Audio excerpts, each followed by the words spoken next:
Muito obrigado, meu caro amigo e colega Ricardo Costa, senhores estudantes, senhores professores, meus colegas de debate. Duas palavras sobre o Estado de Direito. Na sua definição mais simples, que não simplista, Estado de Direito é o Estado definido e balizado nas suas atuações concretas pelo direito. Esta característica da juridicidade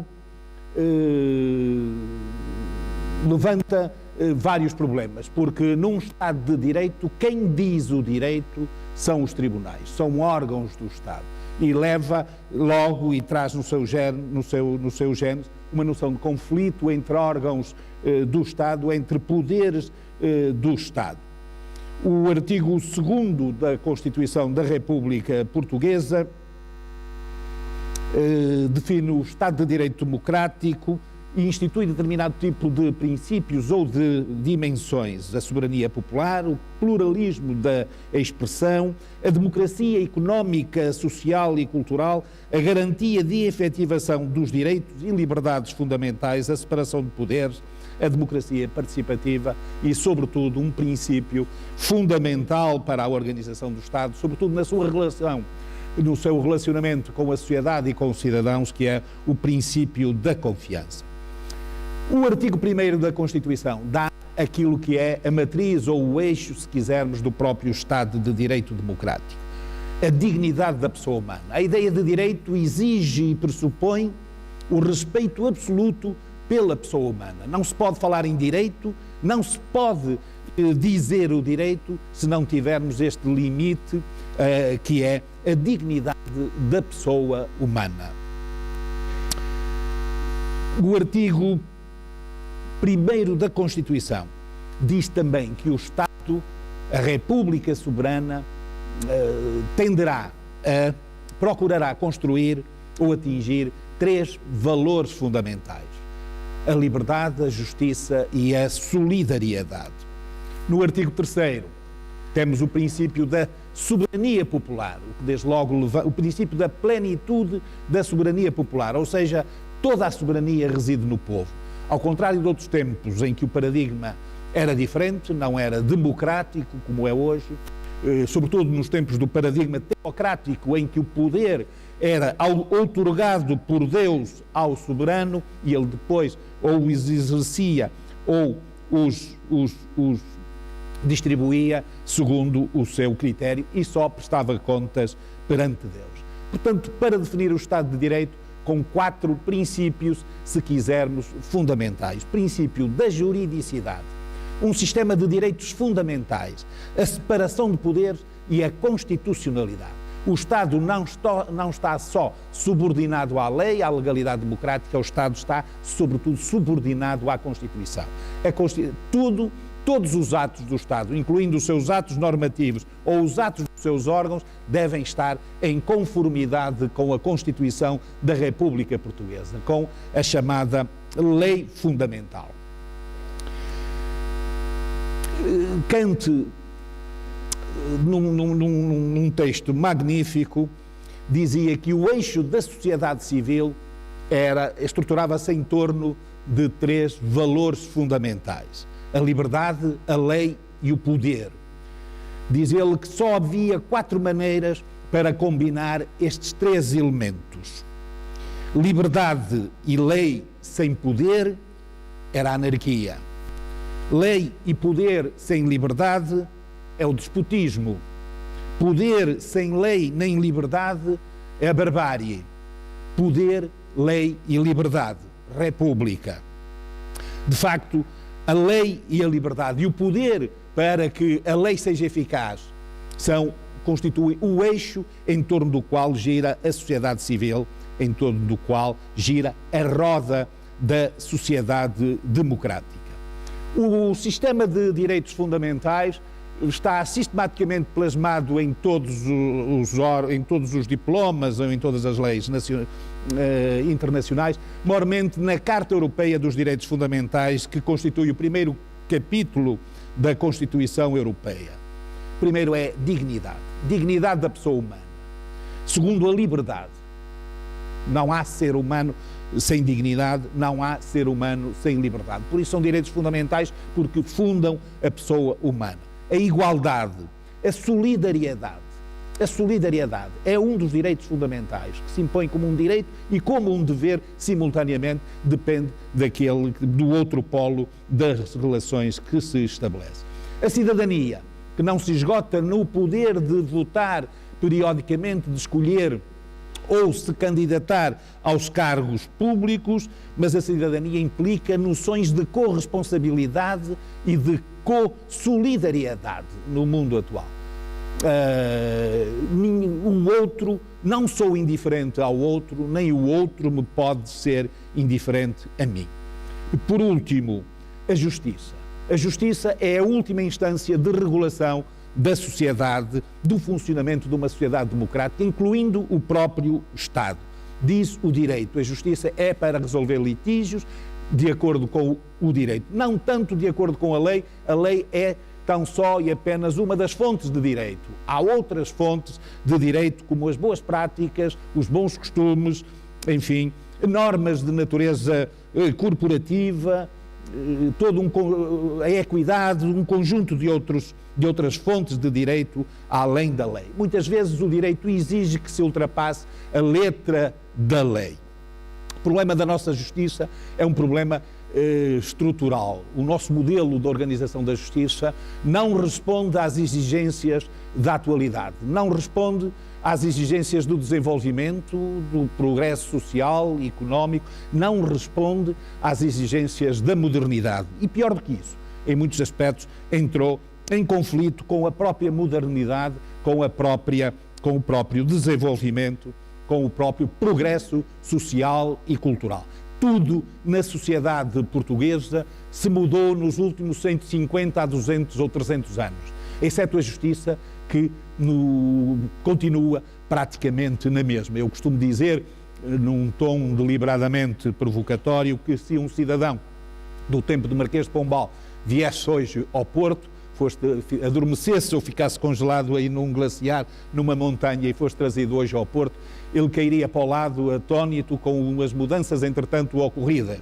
Mas se o levássemos à sala de audiências de um qualquer tribunal e o puséssemos a assistir a um julgamento, ele sentir-se-ia à vontade, porque tudo praticamente decorre como no tempo dele. A carpintaria interior da sala é igual, os atores daquele drama ou daquela trama judiciária são os mesmos, as vestes são as mesmas, os discursos são os mesmos, a etiologia da decisão judicial é a mesma, portanto, ele sentir-se-ia à vontade. Seria uma espécie de versão jurídica e portuguesa do adeus de Lenin.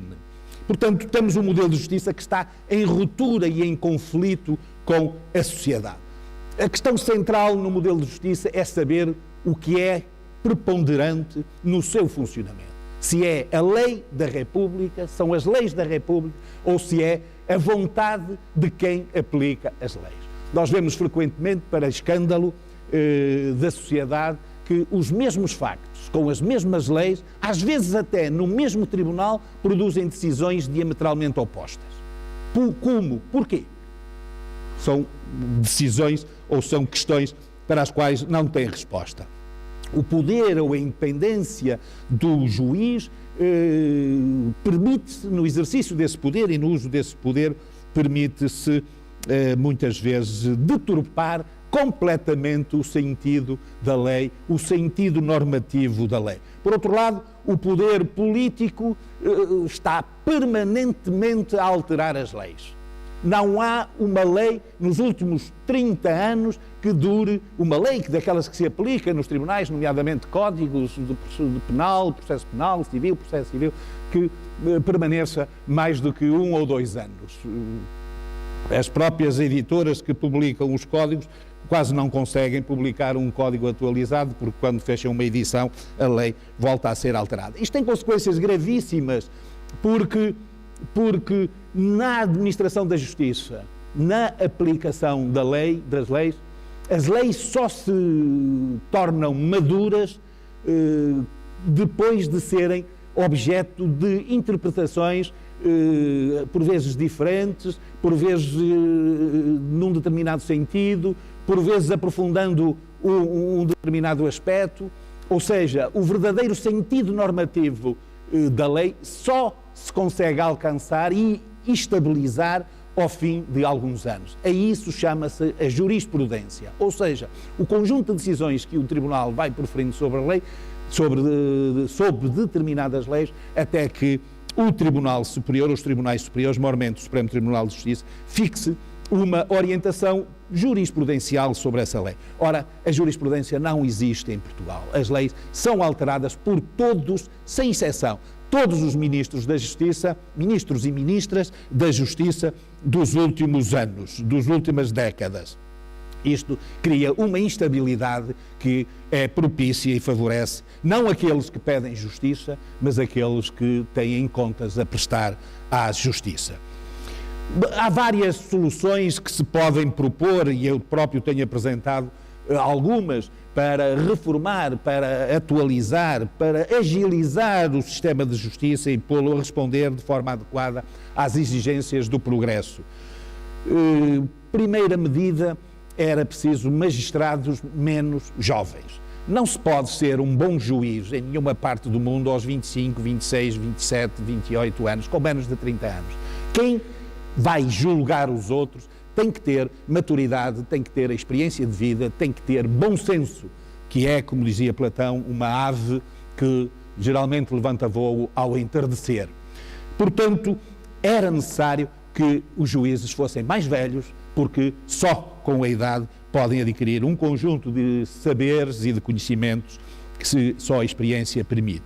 Depois era necessário não fazer os magistrados em laboratório, mas fazê-los na escola da vida. Os magistrados, como acontece com os países mais desenvolvidos, nomeadamente o Reino Unido, deveriam ser recrutados noutras profissões, ao fim de, com um mínimo de alguns anos de exercício profissional. E não era necessário ser profissões exclusivamente jurídicas. Há outras profissões não jurídicas onde se poderiam recrutar magistrados a quem seria ministrada uma formação profissional. No Reino Unido, a maioria dos magistrados é recrutada entre os advogados, que é uma profissão liberal, tal como aqui.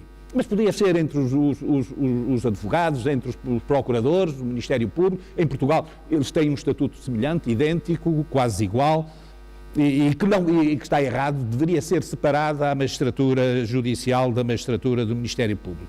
Depois, outra medida que se poderia tomar para modernizar a justiça, agilizá-la, tinha que ser a proibição do sindicalismo. Titulares de um órgão de soberania, como são os tribunais, que administram a justiça em nome do povo, titulares de um poder soberano, não podem estar organizados em sindicatos. Isto é do mais elementar, exceto para a mentalidade de algumas pessoas. A existência do sindicalismo, para além de outras degenerescências, subverte de forma absolutamente radical o princípio da separação de poderes, que é um princípio estruturante do Estado de Direito das democracias modernas. Depois era necessário que os magistrados, sobretudo os juízes, tivessem incentivos económicos para poderem tivessem incentivos económicos, tivessem um prémio pecuniário por cada decisão de mérito, por cada sentença que proferisse. Os juízes são titulares de um órgão de soberania. Não podem ser obrigados a trabalhar. Portanto, para trabalhar têm que ter incentivos. Numa empresa, se fossem funcionários, poderiam ser obrigados a trabalhar e quem não trabalhasse era despedido. Como são titulares de órgãos de soberania, eles têm que ter um motivo próprio. O único motivo que pode levá-los a trabalhar é aquele porque eles efetivamente trabalham, que é a sua remuneração mensal. Depois era necessário abrir as próprias magistraturas a outros cidadãos e, sobretudo, que a progressão na carreira das magistraturas se fizesse através de provas públicas, como acontece nas universidades, como acontece nos próprios concursos públicos. Era preciso transparência e não um modelo fechado, um modelo medieval em que um inspetor vem, avalia, faz uma avaliação durante 15 dias ou um mês do trabalho de um magistrado, depois dá uma nota sozinho, sem nenhuma transparência, sem nenhuma discussão, sem nenhum debate. Depois, os magistrados que administram a justiça em nome do povo, deveriam tomar posse numa cerimónia onde, perante o povo, perante um conjunto de cidadãos escolhidos como se escolhem os jurados, para que, perante o povo, jurando cumprir a Constituição, se comprometessem nessa cerimónia solene e com o simbolismo que ela encerra. Hoje, o acesso às magistraturas faz-se através de um exame interno, numa escola profissional, num centro de estudos judiciários, e ao fim de 18 meses ou 2 anos, 18 meses, o candidato, através de outro exame interno, sai investido em poderes soberanos para toda a vida, poderes soberanos vitalícios, numa república, o que é estranho. E, finalmente, o princípio da especialidade como corolário da independência e da irresponsabilidade. O juiz só é independente e só pode invocar a sua independência e a sua irresponsabilidade quando decide, quando trabalha. Não pode invocar a sua independência para não trabalhar, ou para não decidir, ou para meter os processos na gaveta e deixá-los eternamente à espera. A questão em torno da justiça é fazer com que a justiça funcione de acordo com um serviço público e não tanto como um poder do Estado. Numa outra dimensão, o Estado de Direito, o Estado de Direito democrático está afetado por um cancro cujas metástases se estendem já a todo o seu tecido, desde os órgãos centrais até aos órgãos locais. É a corrupção. Onde há poder, há corrupção. Sempre foi assim e sempre vai ser assim. Pretender abolir ou eliminar completamente a corrupção é uma quimera que nunca alcançará realização. Mas pode-se reduzir esse mal a níveis consentâneos com o progresso, com o desenvolvimento. Há poucos anos, em 2004, o vice-presidente do Banco Mundial dizia, aqui mesmo em Portugal, numa conferência, que Portugal poderia ter um índice de desenvolvimento semelhante ao da Finlândia se não fosse a corrupção. Não há praticamente uma obra pública que se conclua cujo preço final seja o preço porque foi adjudicada. É sempre 2, 3, 4, 5, às vezes 10 vezes mais. O Estado hoje, o que espanta em Portugal na corrupção é a impunidade, é a desfaçatez com que as coisas se fazem diante dos nossos olhos. Está a decorrer agora em Coimbra o julgamento lá pela venda de um prédio do CTT em Coimbra, que foi vendido às 10 da manhã por 14 milhões e 800 mil euros e às 3 da tarde revendido por 20 milhões. A empresa que adquiriu e revendeu tinha como consultores o presidente da Comissão Política Conselhia do Partido Socialista e o presidente da Comissão Política Conselhia do Partido Social Democrata, de Coimbra. Aconselharam a empresa. Portanto, e em algumas horas consumou-se uma fraude de 5 milhões e 200 mil euros ao Estado, ao património público. Desse dinheiro que foi depositado na empresa adquirente e revendedora, 1 milhão e 200 mil euros desapareceram logo no dia seguinte. Foram levantados em dinheiro. Aparentemente para gastos pessoais. Nós vivemos num país onde construímos 10 estádios de futebol, de repente, construímos um centro cultural de Belém, a Caixa Geral de Depósitos tem um prédio, a sua sede num prédio que gasta mais energia do que uma cidade de 3 ou 4 mil habitantes, compramos 2 submarinos, numa noite derrubamos 1000 sobreiros, que é uma árvore protegida, numa reserva ecológica. Tudo isto se faz impunemente, sem nenhuma consequência visível. A nossa justiça parece que anda, nunca tira a venda dos olhos e anda durante o dia com os olhos vendados a investigar a criminalidade. A investigação criminal, eu peço ao Ricardo, quando ultrapassar, que me avise, porque a investigação... já ultrapassei, então vou terminar. A investigação criminal em Portugal faz-se para os jornais, não se faz para descobrir a verdade, faz-se para tentar comprovar certezas prévias que os investigadores já têm. Só um exemplo para terminar e para verem como funciona em comparação com outros países. Os Estados Unidos que é um modelo de justiça que não é particularmente admirável, mas é mais eficaz. Uma das pessoas mais poderosas de Wall Street, o Sr. Madoff, foi preso, foi julgado e foi condenado a uma pena pesadíssima de prisão de 150 anos, no espaço inferior, num tempo inferior a meio ano. Porquê é que aconteceu isto com esta rapidez? Porque a polícia andou a investigá-lo durante 8 anos, no maior segredo, com a maior reserva, com a maior eficácia. Quando reuniu as provas, prendeu-o e apresentou a acusação, deduziram a acusação e julgaram.